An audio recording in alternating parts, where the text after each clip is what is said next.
রাজবাড়ীর পাংশায় দায়ের হওয়া গণধর্ষণ মামলার দুই আসামি আকাশ মণ্ডল ও জামাল মণ্ডলকে গ্রেফতার করেছে পাংশা মডেল থানা পুলিশ। বুধবার দিবাগত রাত 1:15 গোপন সংবাদের ভিত্তিতে ও তথ্য প্রযুক্তির সহায়তায় ঢাকা জেলার ধামরাই থানাধীন ইসলামপুর এলাকা থেকে তাদের গ্রেফতার করা হয়। পুলিশ ও মামলা সূত্রে জানা যায়, ভুক্তভোগী তরুণীর সঙ্গে পাংশা থানাধীন সরিষা গ্রামের সৌদি প্রবাসী সজলের প্রায় 7 মাস আগে টিকটকের মাধ্যমে পরিচয় ও প্রেমের সম্পর্ক গড়ে ওঠে। গত 14 ফেব্রুয়ারি তাদের সম্পর্কের অবসান ঘটে। পরে সজলের বন্ধু আকাশ মণ্ডল ভুক্তভোগীর সঙ্গে যোগাযোগ করে তাকে পাংশায় এনে সজলের সঙ্গে বিয়ের ব্যবস্থা করে দেওয়ার আশ্বাস দেয়।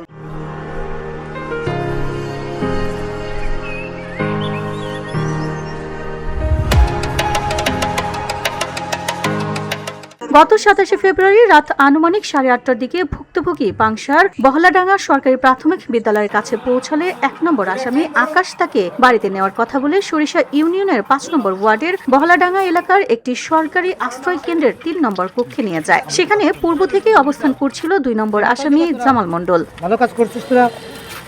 অভিযোগ অনুযায়ী রাত আনুমানিক 11:30টার দিকে আসামিদ্বয় ভুক্তভোগীকে হত্যার ভয় দেখিয়ে ইচ্ছের বিরুদ্ধে পালাক্রমে ধর্ষণ করে। এ সময় তারা ভুক্তভোগীর কাছে থাকা প্রায় 3 আনা ওজনের স্বর্ণের দুল, নগদ 10,000 টাকা এবং মোবাইল ফোনে থাকা বিকাশে 3,400 টাকা ছিনিয়ে নেয়। এ ঘটনায় ভুক্তভোগী বাদী হয়ে 1 মার্চ পাংশা থানায় মামলা দায়ের করে। ভুক্তভোগী ওই তরুণী ময়মনসিংহের নান্দাইল উপজেলার বাসিন্দা। বর্তমানে সে গাজীপুর মহানগর এলাকায় বসবাস করছেন। মামলার তদন্তকালে পাংশা মডেল থানার এসআই ওবায়দুর রহমান ও সঙ্গেও পুলিশ ফোর্স অভিযান পরিচালনা করে আসামিদ্বয়কে গ্রেফতার করেন। গ্রেফতারকৃত আকাশ মণ্ডলের নামে পাংশা থানায় পূর্বে 6টি মামলা এবং জামাল মণ্ডলের নামে অস্ত্র ও দস্যুতা মামলা সহ মোট 4টি মামলা রয়েছে।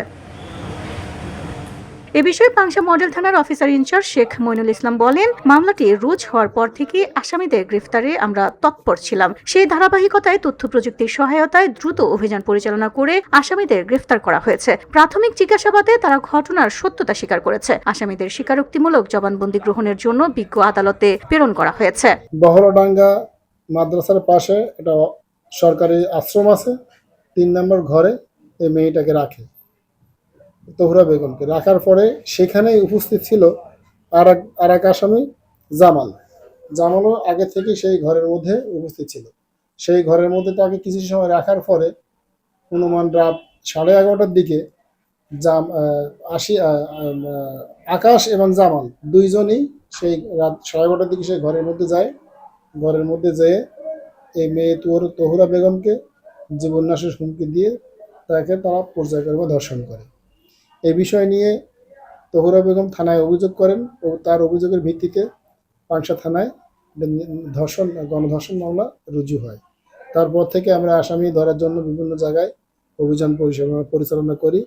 আমাদের রাজবাড়ী জেলার মাননীয় পুলিশ সুপার স্যার, বিশেষ করে আমাদের পাংশা সহকারী পুলিশ সুপার দেবব্রত সরকার স্যারের একান্ত দিক নির্দেশনায় আমাদের তদন্তকারী কর্মকর্তা ইন্সপেক্টর তদন্ত মোহাম্মদ আব্দুল গনি সাহেবের নেতৃত্বে 4-3-26 অর্থাৎ আজ রাত 1:15 সময় ঢাকা জেলার ধামরাই ইসলামপুর এলাকা থেকে এজাহার নামে 2 জন আসামি আকাশ এবং জামালকে গ্রেপ্তার করতে সক্ষম হয়। VOD Bangla news desk.